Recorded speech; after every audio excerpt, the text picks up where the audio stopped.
Am I the bad guy for parking next to a car that parked on the line?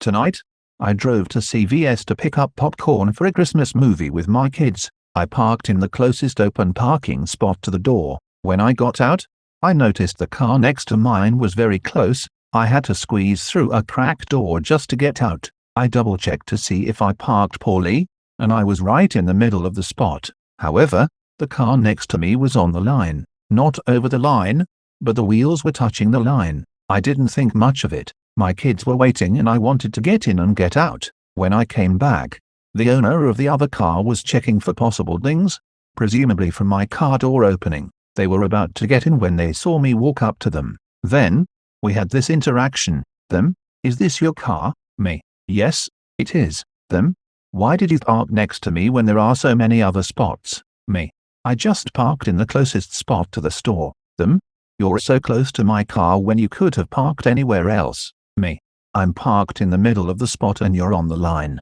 Them, if I ding your car with my door, it's more your fault than mine. Me, your car is on the line. Them, that's not really relevant. I never would have thought to check if the cars on the other side of me had parked well before I pulled in. Am I the bad guy? Am I the bad guy for getting engaged after my brother's wedding? My brother and his wife got married 3 days ago. A very small destination ceremony, under 15 people total. My now fiancé and I extended our trip after everyone went home and spent a couple of days exploring the Grand Canyon, a couple hours north of the wedding, where he proposed. When I shared the news with my brother and now sister-in-law, he responded with hostility, saying that it looked like we were competing. I apologized, quickly realizing that he was advocating for my sister-in-law and that she felt hurt. I also texted her a separate apology and explained that it was not our intent to encroach, and just wanted to share the news with family, and that it's my belief that there's room for happiness for everyone. She did not respond. In response to my apology, my brother doubled down and said the timing and location were hurtful, and that we shouldn't have planned around the wedding. Am I in the wrong? Am I the bad guy for writing my siblings out of my will? My brother and sister have lived very far from me for a long period of time, going on over a decade now. They never bothered to include me as a sibling growing up, and have continued the tradition into adulthood. Contact is sparse at best, and only when initiated by a mutual third party, never voluntary on their end, and all attempts from me are ignored. I have received a medical diagnosis that isn't looking good, and I wanted to ensure that, should the worst come, my affairs would be in order over the next few years. I updated my living will recently and struck them from it, barring them from receiving anything, instead leaving assets to my parents with instructions on their provisioning. Friends have told me that I'm being harsh and I should include them, but I hardly know them anymore, and any interactions have been largely negative over the past 10-15 years. I could care less what happens after I'm gone, but I don't want what I worked hard for to go to them. Am I the bad guy? Am I the bad guy for honking at a driver that stopped in the oncoming lane's mid-left turn for a pedestrian? Recently, I had a bit of an argument with my stepdad while driving. I was the one driving when this happened. There was a driver from the other side of the road in the center left turn lane, and they were turning left. If they didn't stop in the middle of the road, then everything would have been fine, but they ended up stopping in the middle of the travel lanes. I ended up having to brake decently hard to avoid T-boning them. It really frightened me, and in response, I honked at them. But the thing is, they were stopping because of a crossing pedestrian. Then, my stepdad gets pissed at me for honking, calling me an asshole, saying that they were just letting the pedestrian through, and not running the pedestrian over. He even accused me of trying to urge that driver to just run over the pedestrian. On one hand, I can fully understand that one would want to let a pedestrian through. I'd want drivers to stop for me and not hit or endanger me. But I counter-argue that with this,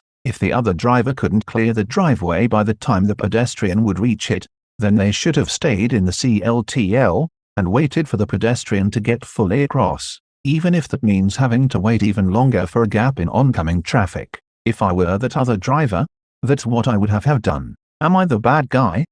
Am I the bad guy for joking that I wished British people were real? I was watching a comedic British show with my friend Garly, and we were having fun and making jokes and stuff like that. I said I love this show. I wish British people were real, as a joke.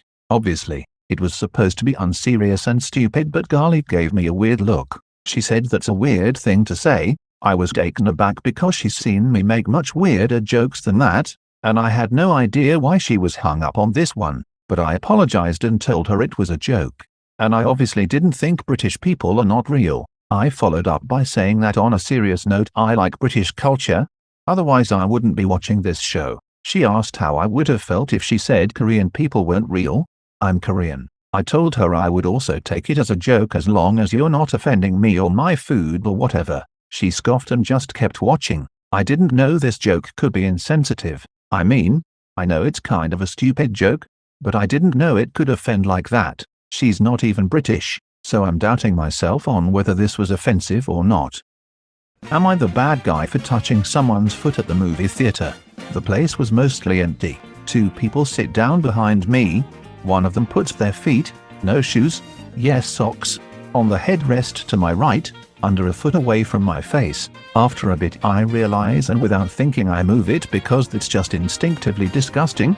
Then there's a bit of yelling for like a minute. After a while, they left, and later an employee came to ask me to step outside, and then asked me to leave, which I did without arguing and as politely as I could because they're just doing their job. Genuinely curious, am I the bad guy here? I feel like they're in the wrong for putting their disgusting feet near someone's face while they're eating, but obviously I'm biased to agree with myself. Am I the bad guy for telling my sister that my nephew is not my baby? My sister, 23 female, lives at home and has a 6-month-old baby. She never moved in with her boyfriend, because they live far from each other and neither of them wanted to compromise. Her baby daddy never ever comes around. He's seen their son probably less than 30 days total of his entire life. Because of this, my sister has been treating me, 21 female, and my mum as his other parent. She expects free childcare constantly while she works and whatnot and gets very upset when I act hesitant about it for whatever reason, because she doesn't want to send him to daycare. I love my nephew to death, but these are my child-free college years. I have been parentified and forced to play mommy for my little siblings for years. And just when they're getting to the age that they don't need me so much, I don't think I should be forced to step up and play mommy to another child who isn't mine, especially when I'm on winter break for the next couple of weeks, and just want to enjoy sleeping in way too late, and being lazy before I am thrown back into full-time college. So when she asked if I'd watch him tomorrow, I got a bit of an attitude, but ultimately said yes. But to that she got snappy with me, and was like, why do you always act like you don't want to do it? To which I got upset and responded because he's not my kid and I shouldn't be expected to do this all the time. She got very angry at me, and is now not talking to me at all, and is surely going to weaponize my nephew against me, and to an extent, I understand her anger. I know that you should be able to rely on your village, and I don't know if I'm in the wrong for not wanting to do this, but I am so tired of taking care of other people's children all the time for free. Even if I love the kids to death, I can't tell if I'm being selfish or not. Am I the bad guy here? Am I the bad guy for refusing to sign my neighbor's use of yard waiver? Last Thursday, my neighbors approached my wife regarding a use of yard waiver, since they don't have the clearance to move excavators and bobcats to their backyard to build a pool. The waiver states they need 10 feet of clearance. 4 feet would be into a yard based on my measurements, and they would repair the grass to its original state. I have an irrigation system and internet lines which run beneath the area which would be used. The neighbors were leaving for Florida and asked for a 48-hour turnaround. I spoke to the pool company on Friday, and the project manager said they need 10 to 12 feet, and they need the waiver because there is a good chance the ground will be totally torn up. It was my wife's 30th birthday this weekend, so this situation was not top of mind, but my neighbor knocked on the door Saturday afternoon, asking for a response. I kindly explain I am not comfortable signing the current waiver given the typos, lack of notarization, and ambiguities regarding repairs. He takes it personally and storms out of the house complaining about how much money he is going to lose. Today, the project manager from the pool company knocked on our door, asking what they can do to resolve this. I told him I really don't want my yard torn up, but at minimum a new waiver needs to be drafted, and I would consider it. He then says we have an electrical easement which runs 1.5 feet into a yard in the exact spot he wants to use, and would just call for access. I check my plat design and deed to see there is not any easement running through the area they need. He leaves and the situation is still up in the air. Am I in the wrong? Am I the bad guy for not allowing a newborn at my birthday? I'm having a 30th birthday party. It's ladies only and asking people not to bring SOS or kids. It's not going to be a rager, but I want it to be a fun night to let loose a little, laugh and have fun. A friend of mine just had a baby. Her baby will be 1 month exactly the day of the party. It seems she thinks she should be able to bring her baby.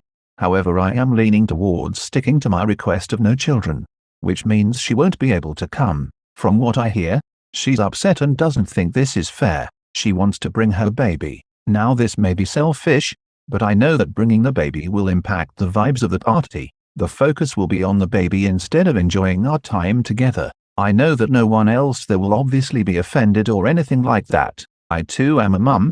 If I was in her shoes I would just not go and leave it at that. And if I'm being really honest, I want this day to be about my birthday, not her baby. I do feel guilty, but I'm a people pleaser. Also, I want to add, if the roles were reversed, she would 100% ask people not to bring babies as well. She's actually done this in the past. I'd like to know, 1, should I just comply or stick to my no kids rule?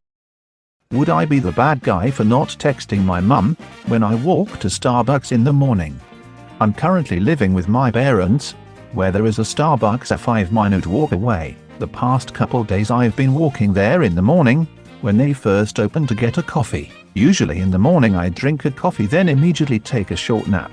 Yesterday, my mum woke up while I was taking said nap, and immediately ran into my bedroom to check if I got home. She's now insisting that I need to text her whenever I walk to Starbucks, so she knows I'm safe. I told her that I felt like that was excessive, but she disagreed and told me I couldn't keep walking there unless I did. I have ADD, and when I was younger, I had a hard time paying attention when crossing the street. I haven't had that problem in years at this point, and I literally work in a parking lot now where I have never had an issue. Would I be in the wrong?